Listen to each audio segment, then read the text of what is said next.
좋은 아침입니다. 5월 7일 화요일 우리에게 주신 말씀 사도행전 4장 1절에서 12절까지 말씀 함께 보겠습니다. 사도들이 백성에게 말할 때에 제사장들과 성전 맡은 자와 사두개인들이 이르러 예수 안에 죽은 자의 부활이 있다고 백성을 가르치고 전함을 싫어하여 그들을 잡음에 날이 이미 저물었으므로 이튿날까지 가두었으나 말씀을 들은 사람 중에 믿는 자가 많으니 남자의 수가 약 5천이나 되었더라. 이튿날 관리들과 장로들과 서기관들이 예루살렘에 모였는데 대제사장 안나스와 가야바와 요한과 알렉산더와 및 대제사장의 문중이 다 참여하여 사도들을 가운데 세우고 묻되 너희가 무슨 권세와 누구의 이름으로 이 일을 행하였느냐? 이에 베드로가 성령이 충만하여 이르되 백성의 관리들과 장로들아, 만일 병자에게 행한 착한 일에 대하여 이 사람이 어떻게 구원을 받았느냐고 오늘 우리에게 질문한다면 너희와 모든 이스라엘 백성들은 알라. 너희가 십자가에 못 박고 하나님이 죽은 자 가운데서 살리신 나사렛 예수 그리스도의 이름으로 이 사람이 건강하게 되어 너희 앞에 섰느니라. 이 예수는 너희 건축자들의 버린 돌로서 집 모퉁이의 머릿돌이 되었느니라. 다른 이로서는 구원을 받을 수 없나니 천하 사람 중에 구원을 받을 만한 다른 이름을 우리에게 주신 일이 없음이라. 아멘. 하나님의 말씀입니다. 한번 더 읽으시면서 묵상하시겠습니다.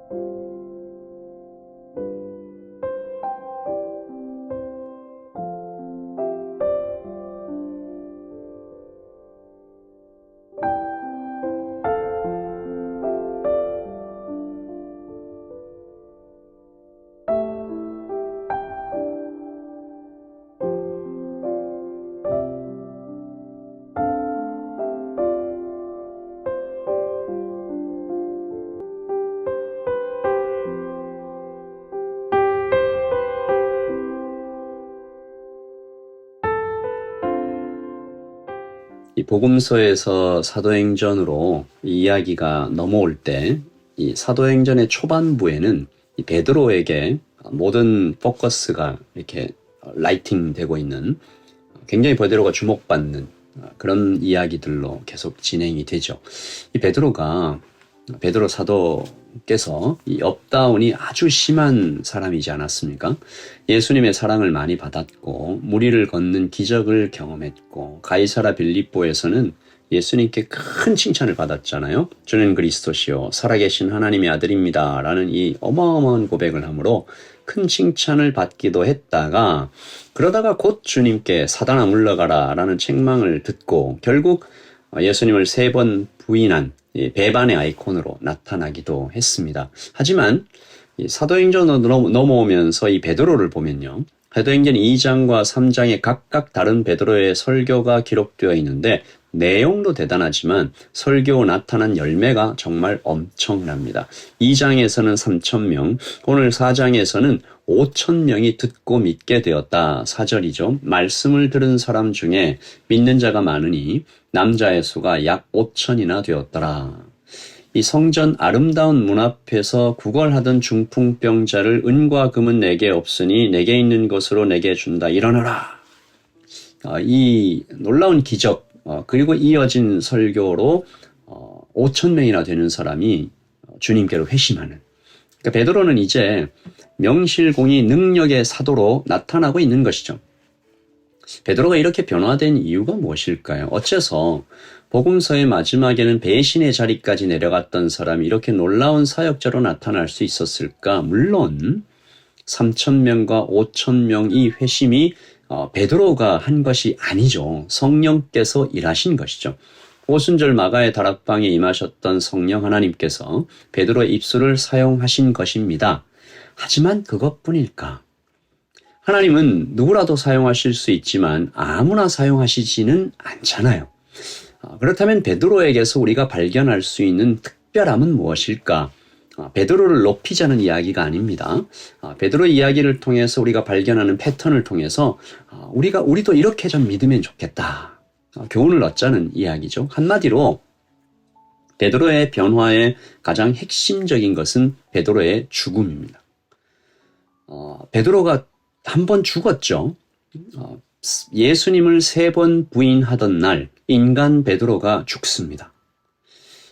이렇게 생명이 끊어졌다라기보다도 이런 거죠. 내가 죽을지언정 주를 떠나지 않겠다고 했던 그의 의지와 충성할 수 있다는 자신감, 다시 말해서 베드로의 이 자아가 완전히 처참하게 죽는 날이었습니다. 그리고 죽음으로 끝나면 안 되죠. 그가 다시 살아납니다. 언제요?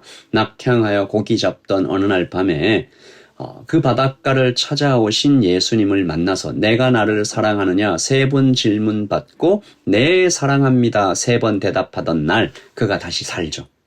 잃어버렸던 사명을 다시 붙잡습니다. 내 양을 먹이라 하시는 그 말씀 붙잡고 다시 일어나죠. 사람 낚는 어부로 다시 살아납니다. 인간 베드로가 죽고 제자 베드로로 다시 태어난 거죠. 하지만 아직 하나가 부족합니다. 그에겐 이 사명을 살아낼 능력이 필요했습니다. 그래서 예수님께서는 제자들 전부에게 기다리라, 성령님을 기다려라, 기도하라. 오순절 마가의 다락방에서 성령께서 임하시던 그날 베드로가 위로부터 오는 능력을 힘입고 그 이후로 2번의 설교 그리고 놀라운 기적들 일어난 거죠. 그러니까 이 베드로의 변화가 우리 성도가 걷는 길과 같죠. 우리도 그렇게 걸어가고 있습니다. 그래야 하고요. 죽어야 합니다. 그리고 다시 살아야 하고 능력을 힘입어야 되는 것이죠. 이 3단계 반드시 죽어야 됩니다. 그리고 다시 살아야 됩니다. 그리고 능력을 힘입어야 됩니다. 세상에 대해 죽어야 합니다. 우리에게 덕지덕지 붙어있는 이 우상들을 하나씩 제거해 나가면서 돈에 대해서 죽고 음란에 대해서 죽고 욕심, 질투에 대해서 죽고 불안에 대해서 죽고 그렇게 죽어나가는 거죠. 그리고 주님의 부르심을 받아 살아야 됩니다.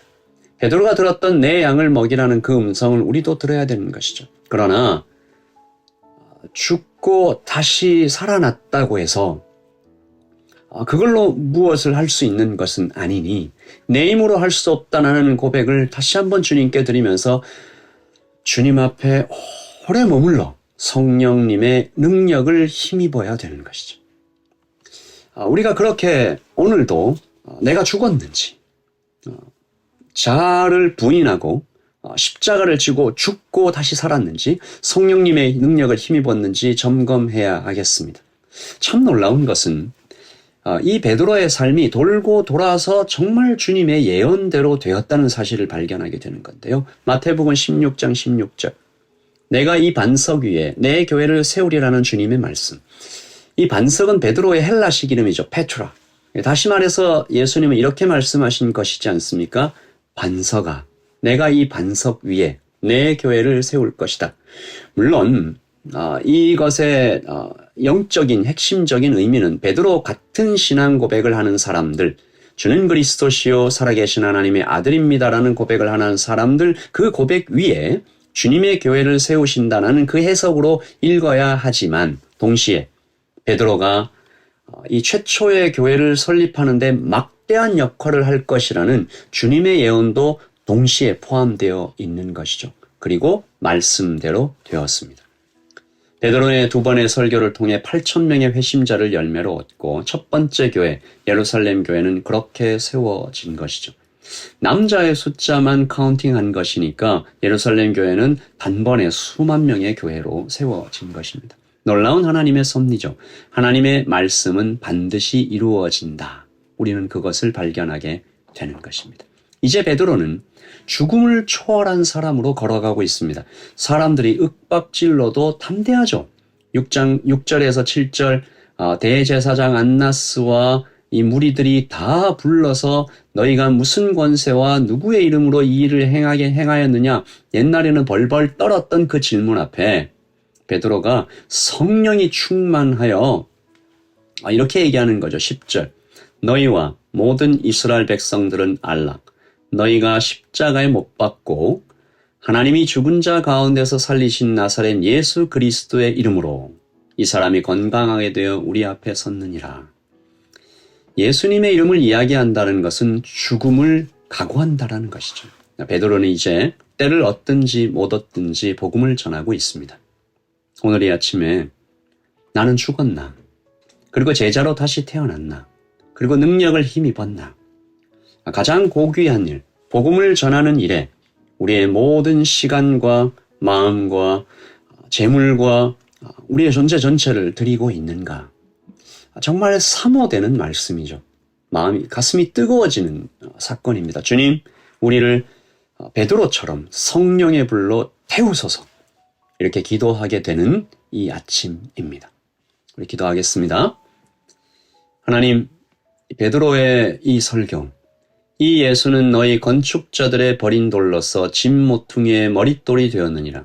다른 이로서는 구원을 받을 수 없나니 천하 사람 중에 구원을 받을 만한 다른 이름을 우리에게 주신 일이 없음이라. 이 말씀 우리도 전하며 살아가게 하여 주시옵소서.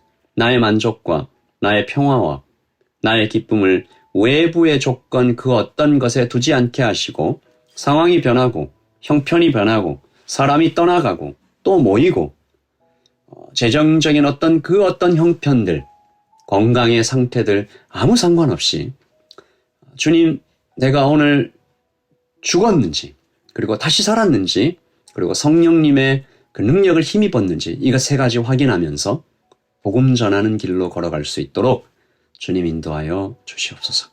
주님 감사합니다. 이 아침에 우리에게 은혜 주신 주님을 찬양하며 예수 그리스도의 이름으로 기도합니다.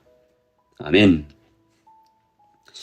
여러분, 토요일 날 1시에 이 말보로 파악에서 전도합니다. 복음을 전합니다. 오늘 이 말씀 들으시는 분들 중에 정말 마음이 있으신 분들, 토요일 1시 말보로 파악에서 모여서 이 귀한 주님의 복음을 전하는 뜻깊은, 그리고 정말 아름다운 시간들 동참해 주시기를 바랍니다. 여러분, 오늘도 주님 안에서 평안하십시오. 내일 아침에 다시 주님의 말씀으로 만나겠습니다. 샬롬.